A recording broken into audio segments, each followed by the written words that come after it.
Olá, queremos prosseguir o nosso estudo da Carta dos Hebreus e hoje vamos estar estudando o capítulo 13. Hebreus 13, do versículo 1 ao versículo 6. Eu vou estar lendo e depois a gente vai explicando, ok? Eu vou ler na minha versão, você pode acompanhar na tua Bíblia aí na sua casa. Hebreus 13, 1 ao 6, diz assim: Seja constante o amor fraternal. Não se esqueçam da hospitalidade, pois alguns, praticando-a sem o saber, acolheram anjos. Lembrem-se dos presos, como se estivessem na cadeia com eles, dos que sofrem maus tratos, como se vocês mesmos fossem os maltratados. Digno de honra entre todos seja o matrimônio, bem como o leito conjugal sem mácula, porque Deus julgará os impuros e os adúlteros. Que a vida de vocês seja isenta de avareza. Contentem-se com as coisas que vocês têm, porque Deus disse: de maneira alguma deixarei você, nunca jamais o abandonarei. Assim, confirmemos confiantemente: o Senhor é meu auxílio, não temerei. O que é que alguém pode me fazer?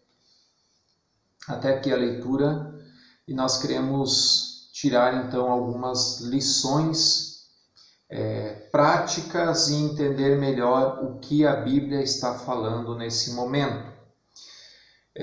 Vamos lá, Hebreus 13, o versículo 1, ele vai dizer para ser constante no amor fraternal.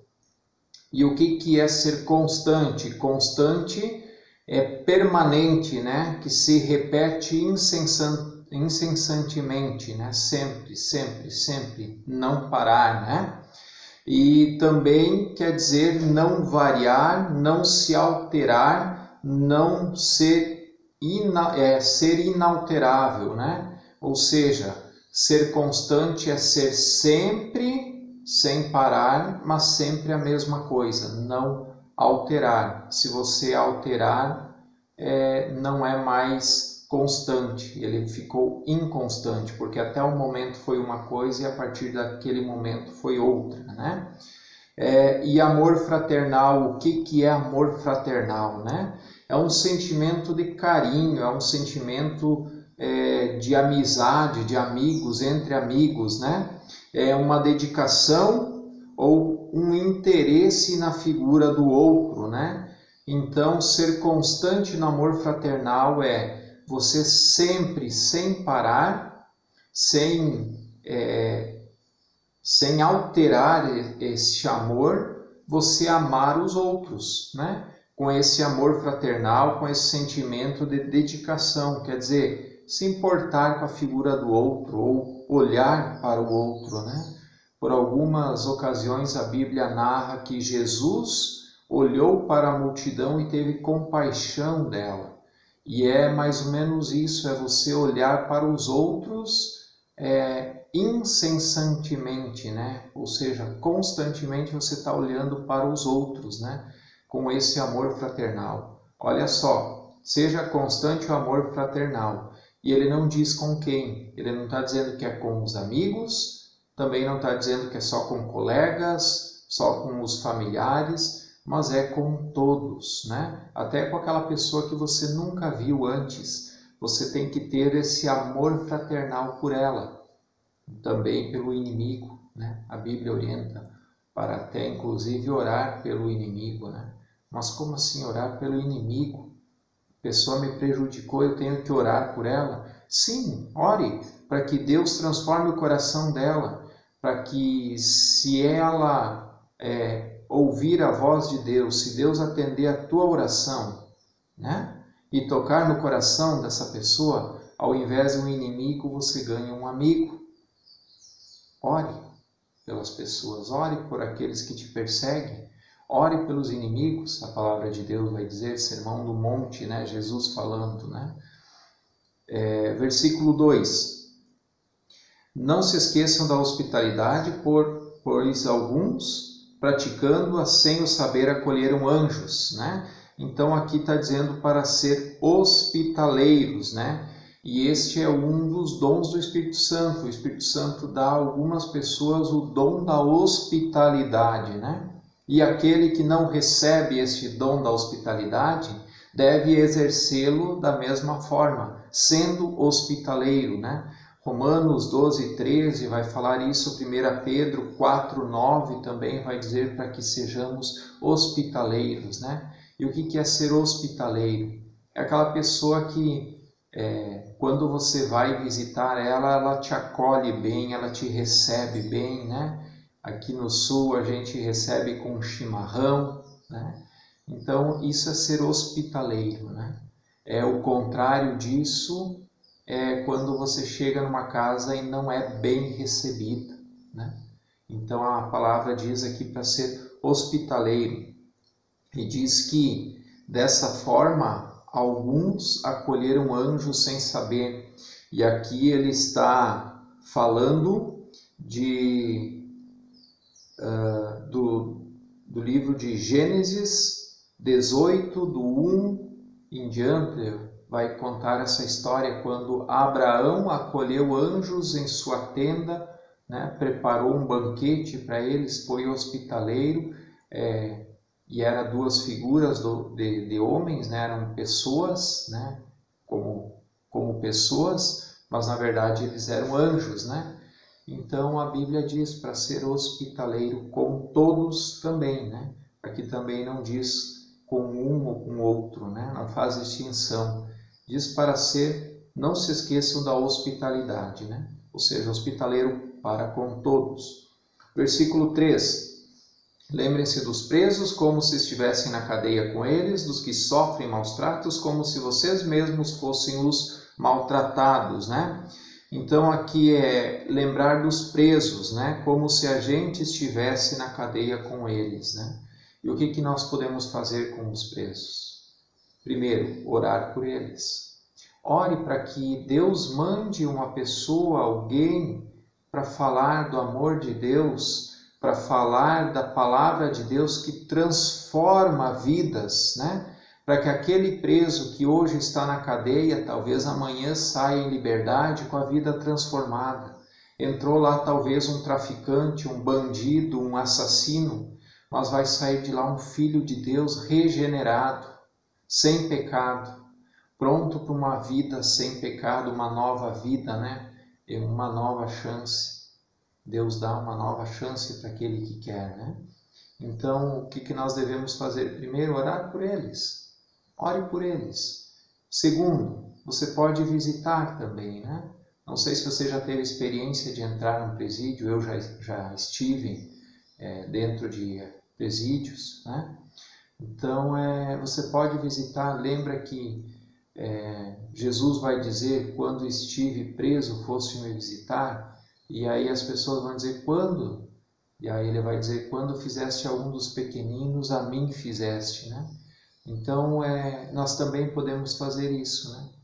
Ah, mas eu não vou, eu tenho medo, é perigoso. Então, ore para que Deus mande ou levante pessoas para falar do amor de Deus, do amor de Cristo, do perdão que eles podem receber, de uma mudança de vida, né?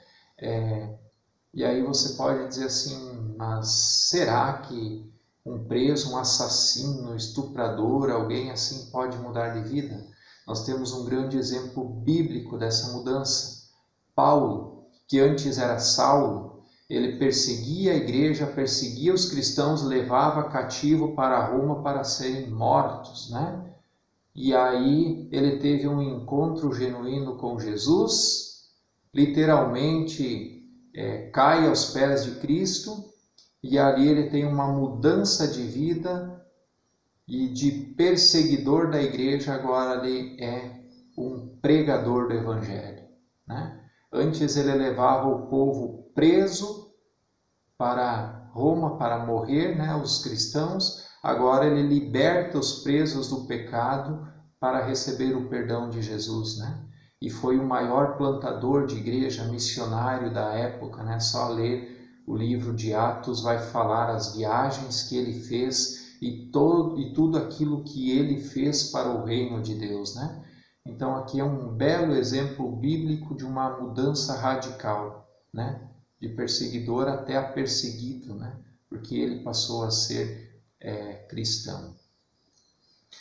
Também aqueles que sofrem maus tratos, né?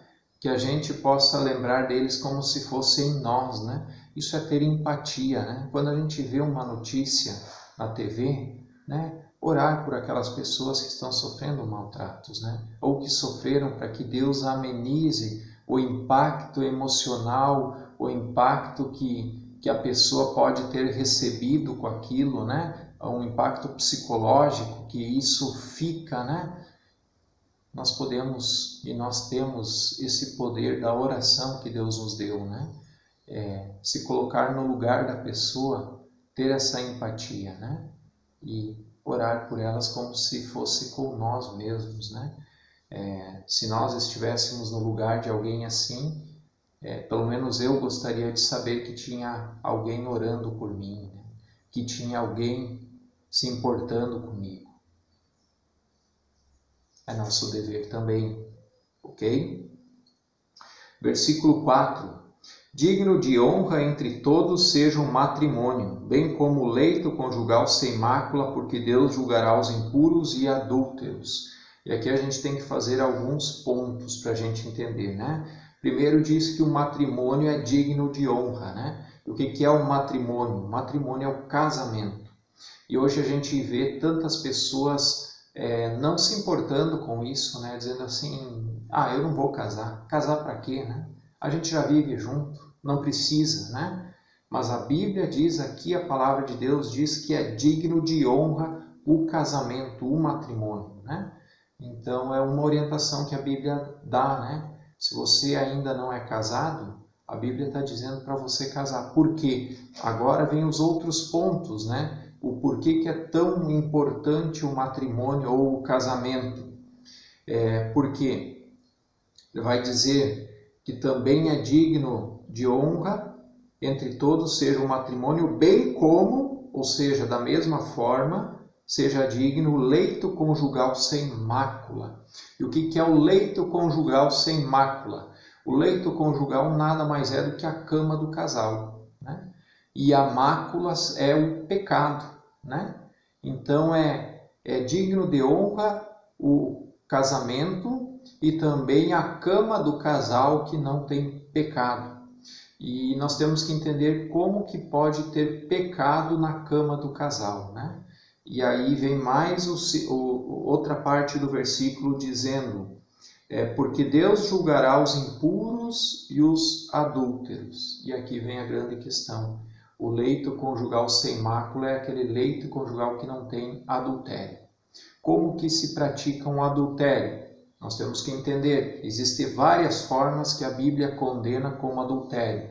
E nós temos que entender. Primeiro, toda relação sexual fora do casamento é adultério, né? Então, se você está assistindo esse vídeo e você não está casado, mas está vivendo uma vida como se fosse de casado, né? Morando junto, vivendo junto, né? E tendo relações sexuais com o parceiro ou a parceira, segundo esse texto bíblico, você está em adultério, ok?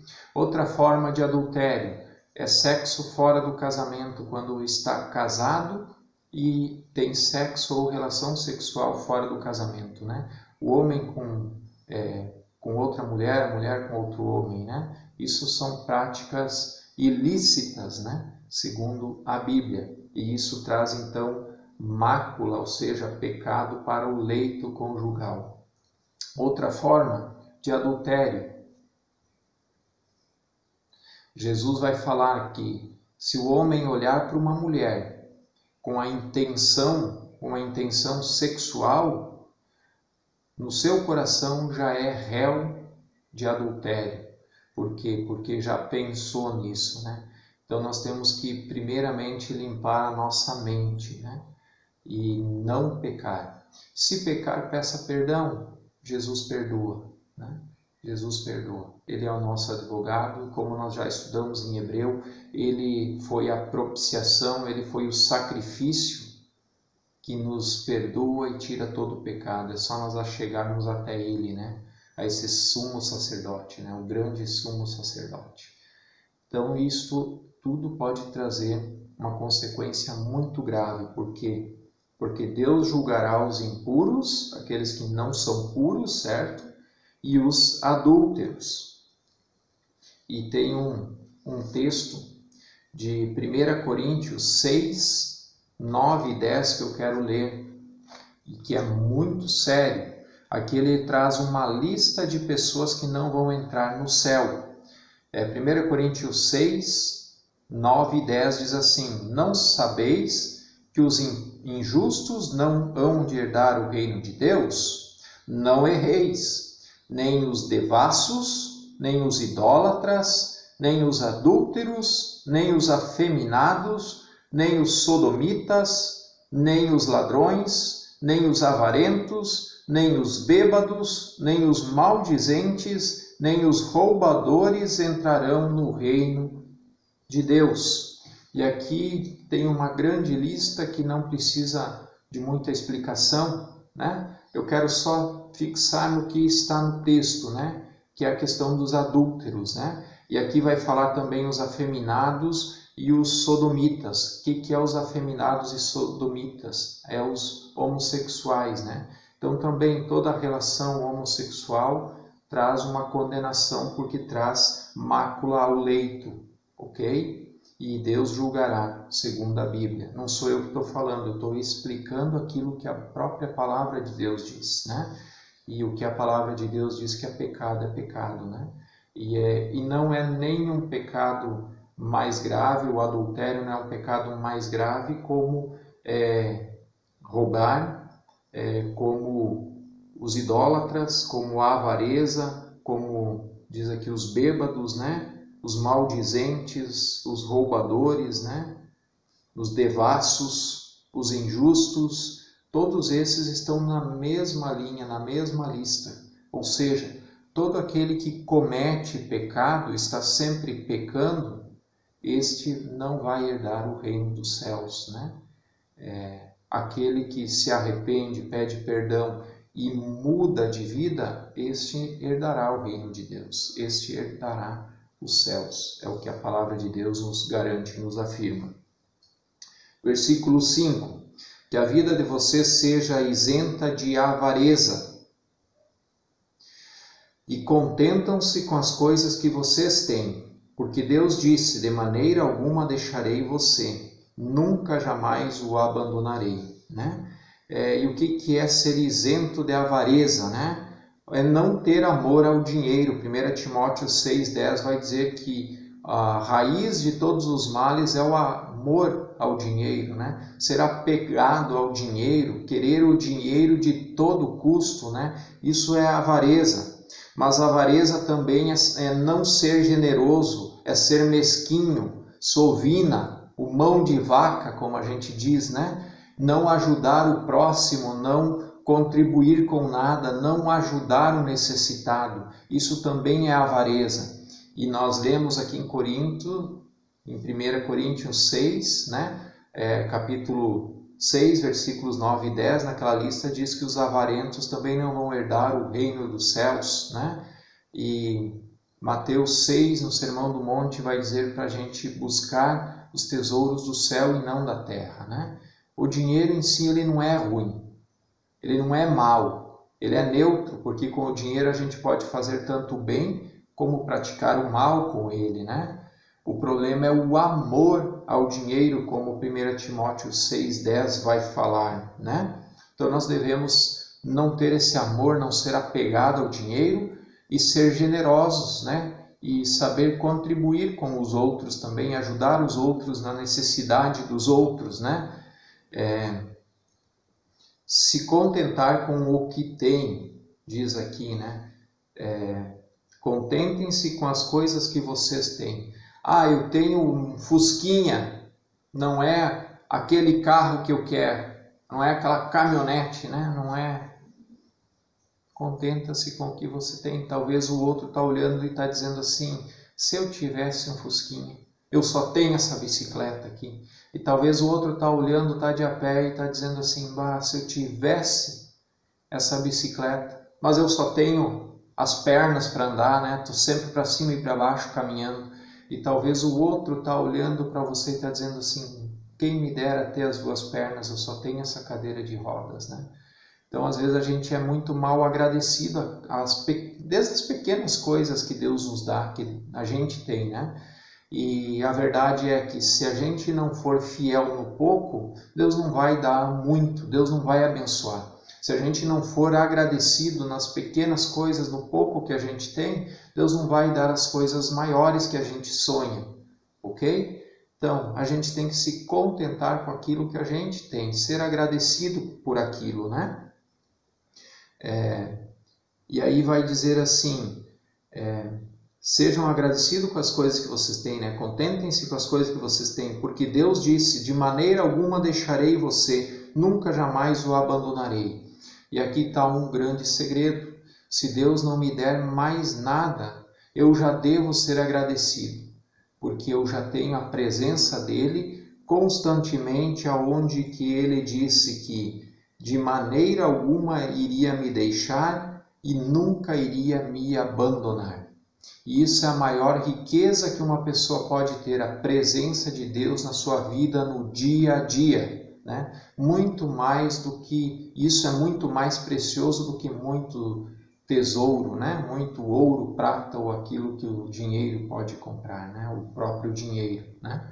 Por isso que a gente diz que a gente deve buscar o Deus da bênção e não a bênção de Deus, né? E muita gente vai na igreja e busca Deus pelas coisas que Ele pode dar, mas nós temos que buscar a Deus por aquilo que Ele é, mesmo que Ele não abençoe, mesmo que Ele não dê mais nada, mesmo que a gente tenha só o básico, né? O que comer, o que vestir, o que beber, é o que a Bíblia diz, não estejam ansiosos por coisa alguma, por aquilo que vocês hão de comer, beber ou vestir. Antes buscai o reino de Deus e a sua justiça. E essas coisas que vocês precisam para beber, comer e vestir, Deus vai dar, né? É isso que a palavra de Deus nos diz. E versículo 6. Assim, afirmemos confiantemente, o Senhor é o meu auxílio, não temerei, o que é que alguém pode me fazer? Aqui está citando o Salmo 118, 6. E aqui diz que o Senhor é o meu auxílio, eu não preciso temer. Quem tem Deus como auxiliador não precisa ter medo, essa que é a verdade. E eu lembro do Salmo 23, que diz, o Senhor é meu pastor e nada me faltará. O Senhor, Ele é pastor, mas nada vai faltar na minha vida quando esse Senhor que é pastor, Ele for o meu pastor. Não vai mudar em mim e na minha vida nada se eu disser o Senhor é pastor da minha esposa. O Senhor é o pastor da minha mãe, do meu pai, do meu irmão, do meu amigo, do meu vizinho. Você precisa dizer que o Senhor é o teu pastor. O Senhor é o meu pastor, por isso nada me faltará. E aqui diz, o Senhor é o meu auxílio, não temerei. Quando Deus é o meu auxílio, eu não preciso ter medo de nada. E ele acaba com uma pergunta, o que é que alguém pode me fazer? E no máximo o que uma pessoa pode fazer contra mim é tirar a minha vida. O máximo é tirar a vida. Mas nós temos que lembrar que Deus nos dá a vitória sobre a morte, Ele nos dá a vida. Se o Senhor é o meu pastor, se o Senhor é o meu auxílio, eu não preciso nem temer a morte. Por quê? Porque Ele, através de Jesus Cristo, me dá a vida. Jesus disse que veio para dar a vida e vida em abundância. E essa vida Ele nos dá lá na cruz, quando Ele morreu e ressuscitou. E Ele disse que um dia todos iriam ressuscitar com Ele, né, para a vida eterna. Todo aquele que crer nele, todo aquele que aceitar o sacrifício que Ele fez, né? E nós vimos aqui no livro de Hebreus que ele foi o sacrifício, ele foi o Cordeiro de Deus, ele que tira o pecado do mundo, né? E quando eu aceito esse sacrifício de Jesus, eu aceito Cristo como sendo o meu sumo sacerdote, o meu mediador com Deus, aí então eu terei vitória sobre a morte, né? 1 Coríntios 15, 26 diz que a morte é o último inimigo a ser vencido, e ele só será vencido através de Jesus Cristo, que já venceu a morte. Com Deus nós não precisamos temer. Para concluir, né, que possamos olhar para os outros, ter essa empatia, né, ter esse amor fraternal, ser hospitaleiros, né, lembrar dos presos, daqueles que sofrem, também cuidar a questão do nosso casamento. Quem não é casado, regularize isto perante Deus e perante os homens, para que o teu leito não seja de mácula, né? Para que não seja julgado, não ser avarento. E o Senhor, então, vai ser o teu auxílio, você não precisa temer nada, né? E se você ainda não aceitou Jesus como teu único e suficiente Senhor e Salvador, faça isso. Ore, entregue a tua vida, o teu caminho ao Senhor. Entregue a tua vida para Jesus. E aí então você vai vencer o último inimigo que todos nós temos a vencer, que é a morte. Caso contrário, a morte nos vencerá. Que Deus te abençoe e que possamos refletir na nossa vida em tudo isso que a palavra de Deus nos traz aqui nesse texto de Hebreus 13, nesses versículos, para aquilo que nós tivermos que mudarmos para se enquadrar dentro deste parâmetro, deste padrão que Deus nos apresenta aqui, né? Que possamos fazer as mudanças necessárias e que assim possamos ser, em nome de Jesus. Que Deus te abençoe. Amém?